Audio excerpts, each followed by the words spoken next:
Welcome to Kids Gone Global, a community podcast brought to you by the International School of Hamburg, Germany's pioneer institution in international education. I'm Sarah Reich, your host and the school's Director of Community Relations.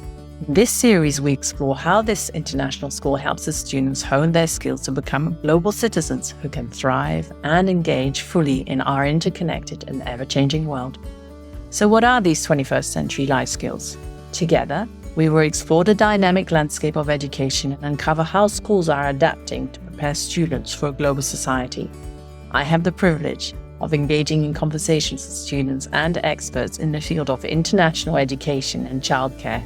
Through these dialogues, we aim to expand our understanding of educational practices in a globalized world. Welcome and enjoy the show. In this episode, we turn to the world of play and play-based learning. What constitutes play in this context and what doesn't? What exactly do children learn through play and how do teachers use play-based learning to support students? Here to discuss these questions with me today is Dr. Suzan Weishof. Suzan has a lifelong career in education and has researched and written on play therapy techniques in early childhood settings. Suzan is also the Child Safeguarding Officer at the International School of Hamburg and a coach in this field, as well as a learning support teacher. Welcome, Suzan. Hi, Sarah. Suzan, can you tell us a little bit about your background and how you came to working in this field? Yes, I was born in Iowa in the United States and have lived in Hamburg for the past 29 years, doing a variety of different jobs here at the International School of Hamburg. But I started my career as an early childhood teacher, particularly in the Montessori schools in the United States. And from that, when I moved to Hamburg, I began teaching in the junior school as a classroom teacher. And as my career evolved, I have been very fortunate to serve as a learning support teacher. I was the head of the learning support department. I've been the whole school counselor and the junior school principal for 9 years. And now in my current role as a safeguarding officer, it's truly surprising how a lot of the core skills and theories that I learned in my graduate studies, how applicable they are to the field of education, childhood development, and to be able to use those skills across a wide range of different types of roles in a school like ours. I was very fortunate to be able to study with Dr. Gary Landreth and Dr. Sue Bratton at the University of North Texas, who are leaders in the field of play therapy and childhood and adolescent therapy. You mentioned how relevant your academic research in child play and adolescent therapy is to your work in the school today. Can you elaborate? Yes, very much. It's surprising how in simple day-to-day interactions, whether it's with children or parents, member of the administration, teachers, how some of these core ideas about what is important for development and what is important for mental well-being, mental health and being, how applicable they are to the everyday life of a school. Whether it's teaching in a classroom, there are certain elements of play therapy that are very applicable to that, but also just the way that one communicates and listens and tries to understand messages from everyone that you come into contact with during the day. I've been very fortunate to be able to use that training in my work here at ISH. What is for you the purpose of play? Play is very natural, a very organic experience that every human being engages in, regardless of age, regardless of where you are in the world, regardless of culture. Every human being engages in some type of play in some way. It helps you assimilate your own understanding of the world, particularly young children, in something that's very spontaneous. It's something that is enjoyable, intrinsically enjoyable. It's definitely not goal-directed, so you're not playing to achieve an outcome. You're not engaging in playing to win an award. You're not playing to meet a certain type of goal. It's very self-directed and it engages who you are as a person and your self-concept and how you develop that self-concept.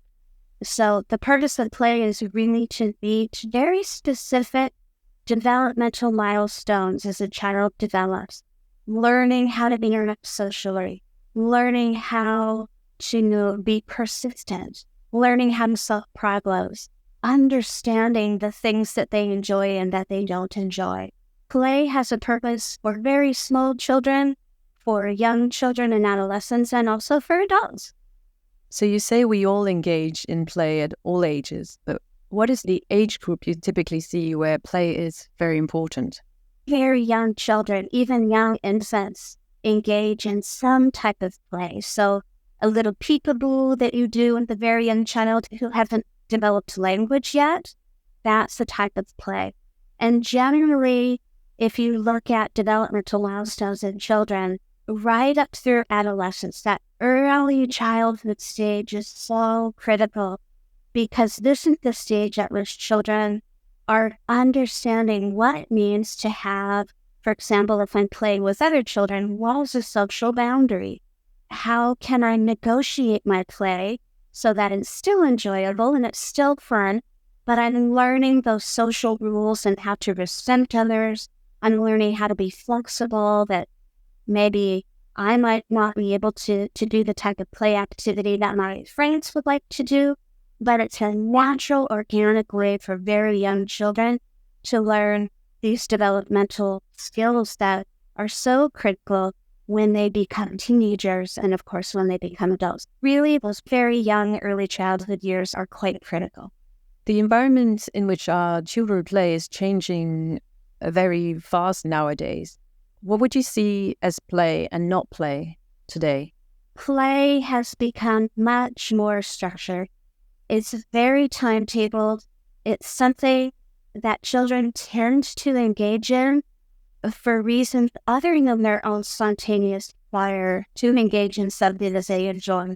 It tends to be very directed from the parent or sometimes even other adults in their life. They will have very clear structures and routines for what play would be like. For example, children's afternoons tend to be incredibly timetabled. They may have after-school sports, and they may learn an instrument, and then they may go and do ballet, and they might have other types of things that, although well-intentioned, parents may see that as a type of play when really that's not what we think of when we think of truly organic, non-structured, self-directed play. We're finding that play is taking place much more indoors. It can be, unfortunately, rather commercialized, particularly the digital play and the rise of online gaming. These are all types of activities that children participate in, but that are very structured, and they have lots of rules, and there's really only one way to engage in those types of activities. Those things we would not consider, again, that organic, self-directed play. It's quite something that, again, I think it's very well-intentioned that children are exposed to a lot of different types of activities, but activities are play, because activities generally have rules, and there's an adult present who will correct the child if they're engaging in that activity not according to those rules.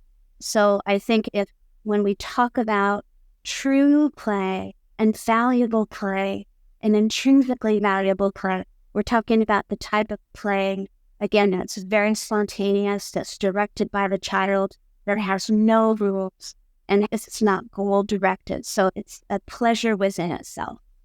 So this explains why this school's after-school care program for children aged 3 to 11 is child-driven. By that I mean the children design what activity they want to spend their afternoon on and how they want to interact with others rather than following a prescribed schedule of activities. Can play, as you define it, from an educational standpoint, be categorized into different types? Very much, because, again, play is something that helps children achieve certain types of milestones, and they learn so much during play. But there are different forms and different kinds, and each different curriculum will speak to a particular type of developmental skill that a child will learn.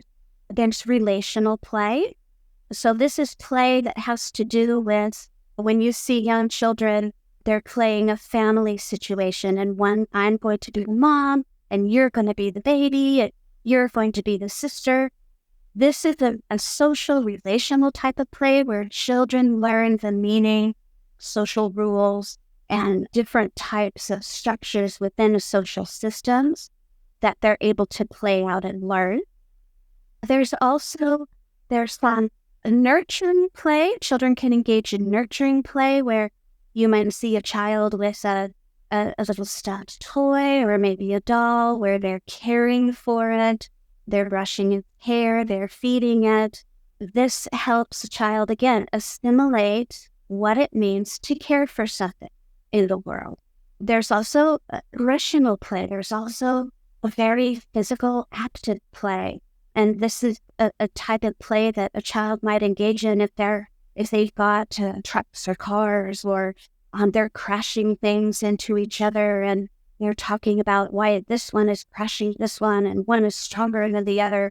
Again, learning by acting out some of how they're going to assimilate the world around them and their experiences around them.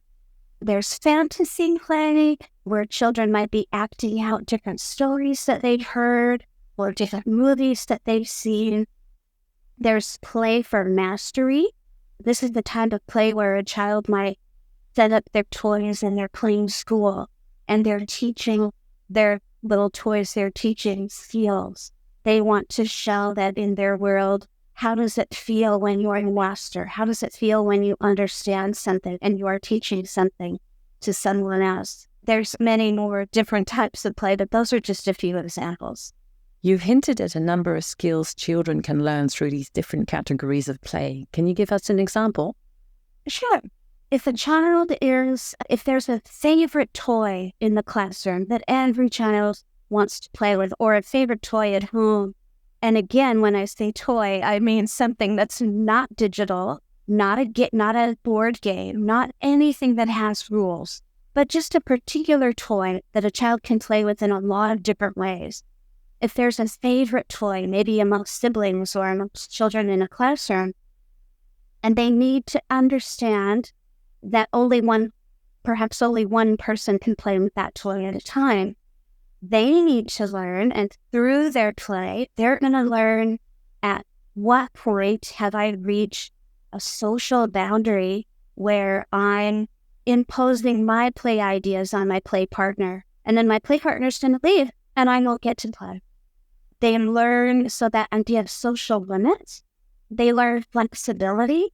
So if I want to play with this toy in a particular way, but someone else is waiting to play for this toy, maybe I have to wait a little bit and defer my enjoyment so that this child can play, and then it's my turn again. So they learn flexibility. They learn self-control. They learn that maybe if this toy isn't doing what I want it to do, I can use another toy in combination, and they learn some problem solving. They learn some ideas about how they can use toys in different ways. So it's a little trial and error. It's a little experimentation. They also learn responsibility. So they have to, through their play, they're going to understand and learn that if I play with a particular toy in a particular way and I've broken it, next time I'm going to make sure that I'm playing with that toy in a responsible way. So if it upsets me and it's not doing what I want it to do and I throw it and then it's broken, I can't play with it. Children learn, again, there's so many skills that are tied up. It's such a rich experience for children.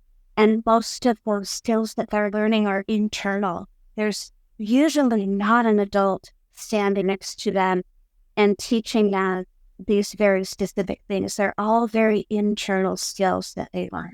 So basically, unstructured play is a major vector in developing social skills, negotiation skills, and problem solving.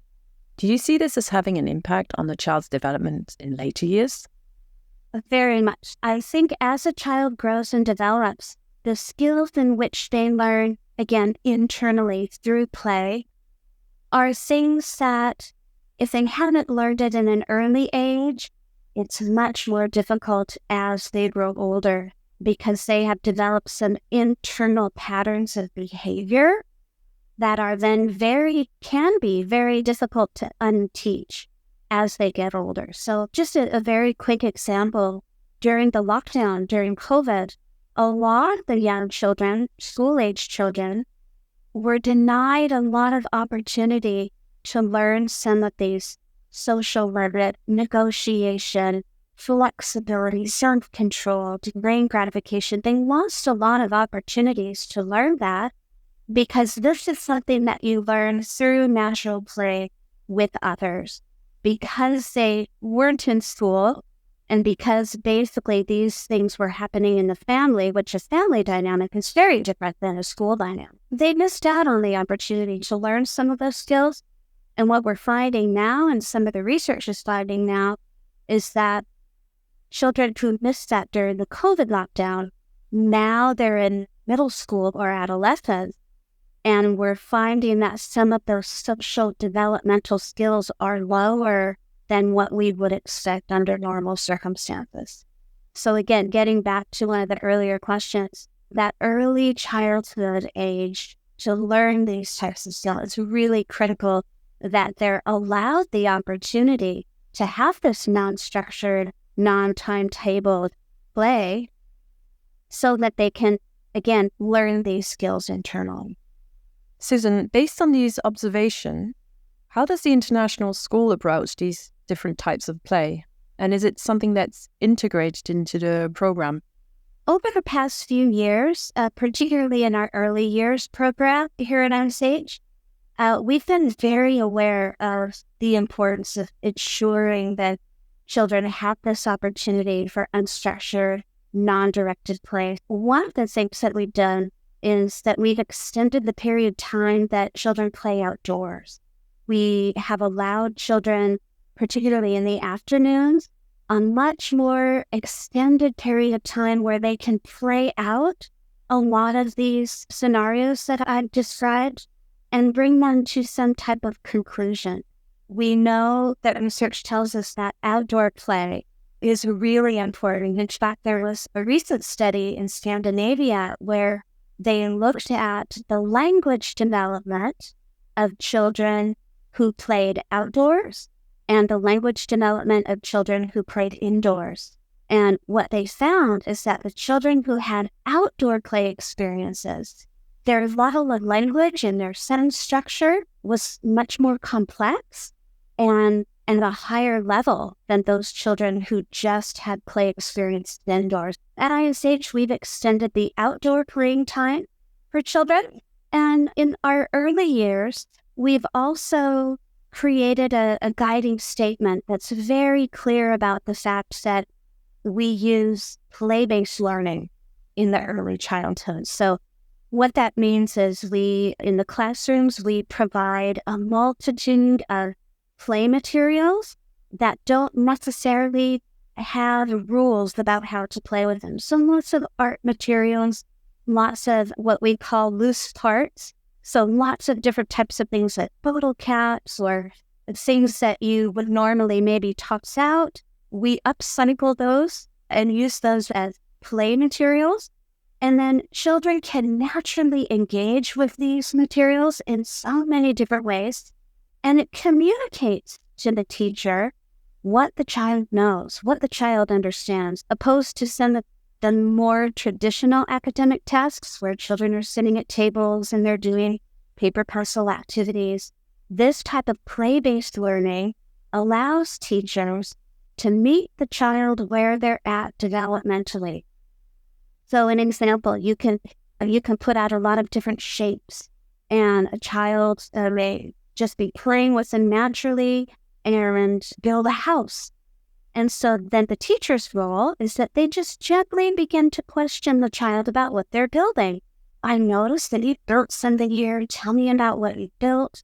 And the teacher is listening for whether or not the child has a vocabulary. So do they understand square, triangle, circle, rectangle?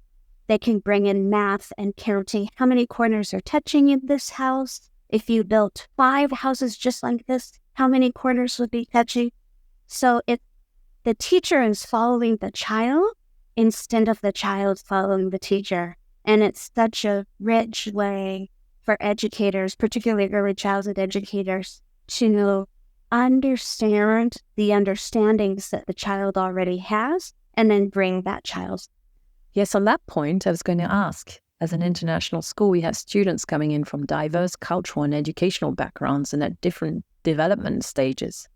How does this play-based learning approach help teachers in meeting the individual needs of our students? I think that the beauty of this non-structured, self-directed play is that it allows a child to communicate with their teacher, and it's not necessarily based on their ability to express themselves in language. So even just a teacher observing a child building with different shapes, a teacher can immediately observe if they understand concepts like symmetry, they understand concepts of counting, they understand just a multitude of different types of skills. And then the teacher's role, again, is just very gently, it can be even done non-verbally, just by showing fingers or showing pointing and counting, that the child can demonstrate to the teacher what their understanding is of their world, also socially, because in our early childhood and early junior school classrooms, we have a lot of role play where children can interact with things in their world, in their real world. So we have keyboards, we have cellular phones, we have kitchens and dishes and all different kinds of things that children encounter in their real world, wherever they have come from, wherever they live. And through the ways that they play with those materials, they are communicating a multitude of things to their teachers. The teacher's role then is very different. The teacher is not having the child sit down and color in, we're learning 5 today, so you're going to color in 5 squares. A teacher can automatically see through the children's play if they have 5 chairs at the little kitchen table or in the play area of the classroom. Can the child put 5 dishes out for each chair? They understand that concept. For teachers, it's a rich window into a child's experience, what they have learned, what their experiences are at home, what their experiences are with other people and how they interact with other people. So it really allows a teacher to address that wide spectrum of development and not expect every child to be at the same place on the same day for the same lesson. So play is a universal language, like maths and music. So again, it's across all cultures, it's across all ages.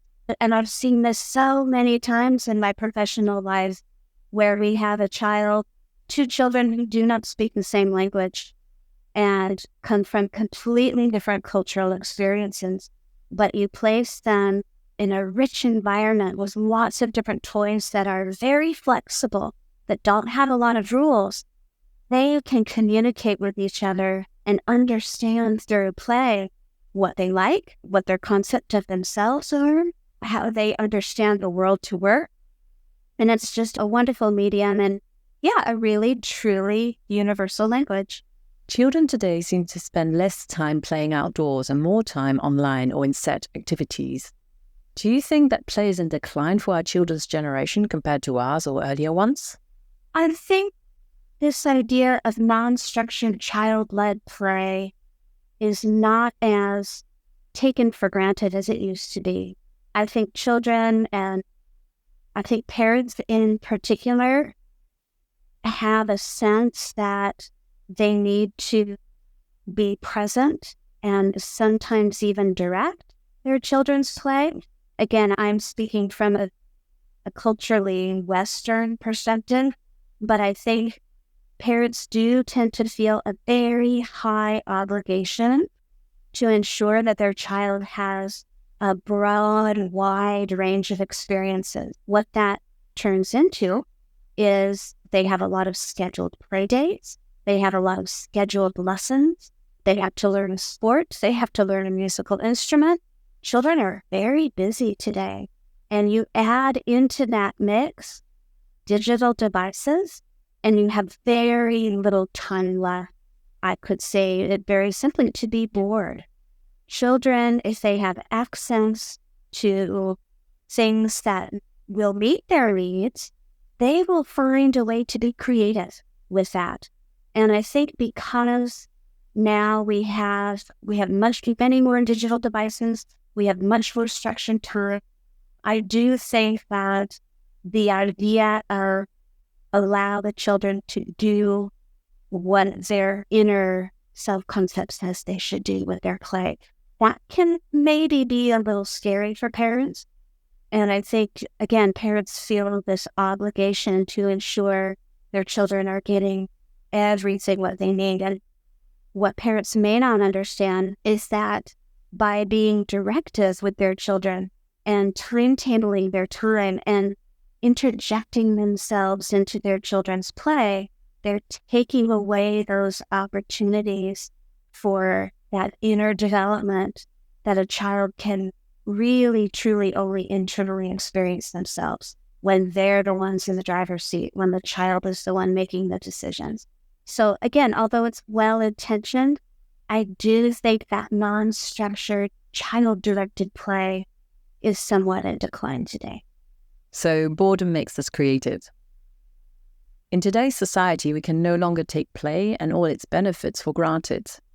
Based on these findings, do you see school systems adapting around the world to counter this trend and better embrace the benefits of play as you describe them? I think there's reason to be optimistic about that. And again, speaking from a Western academic school system, education tends to be delivered through direct teacher instruction and evaluation of the student. It's very skill-based, and it's a very linear process. For example, every child has a very clearly defined set of academic skills that they have to master. And that's a given, I think, across schools. But I think one of the reasons why I'm optimistic is that there's continuing research, and education tends to swing like a pendulum. There are ideas that were very popular back in the 60s and 70s, and school philosophy swings completely in the other direction. I see a shift back, which is encouraging to things like cooperative learning, where a teacher will set up the learning experience and children master the content of the curriculum through cooperation. That's the only way that they're able to complete their learning tasks. This idea of learner agency is something that's very popular right now in the field of education. And it's the idea that children have choice. Children have choice in how they approach a learning task. Children should have choice in a way that, in how they demonstrate their learning and what they've learned. So it's not necessarily sit at your desk with a paper and pencil and finish the test, but they can show their learning in other ways. That's a really exciting trend right now, learner agency. And curricular models that are currently used in practice in many international schools are all curricular methods that are based on the inquiry method. So it's the child taking the lead in their learning. It's the child using the resources that the teacher provides to come to a conclusion, as opposed to a teacher teaching content top down. This is what you need to know and learn. The children are discovering that for themselves. And that's a really exciting trend in today's educational classroom. You mentioned parents and how important it is for us adults to hang back and let children find their own ways to play. What can parents do instead to support learner agency?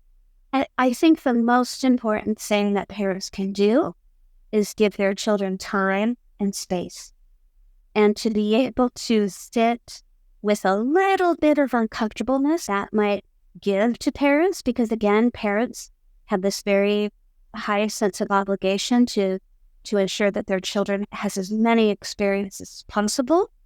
But I think allowing children to have time where they get to make the choice about how they're using their time. So parents can provide the space, they can provide the time.